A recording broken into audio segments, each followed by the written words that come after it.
চল মোটু। সবার দৃষ্টি আকর্ষণ করছি, এলাকার চেয়ারম্যান মিটিং ডাকছে, আপনারা তাড়াতাড়ি চলে আসুন। কাজের সময় যত সব মিটিং। চম্পা, আমি মিটিং এ গেলাম। ওই দাঁড়া, মিটিং এ যাওয়া লাগবো না। ও, প্ল্যান বি।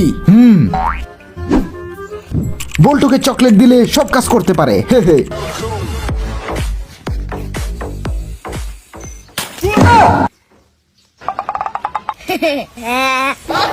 তারা গোলামের পুত্তর খবর আছে। তারা কইতাছে কই বলাস? আরে এটা তো আবার রাজুর চাল না তো। রাজু ভাগ।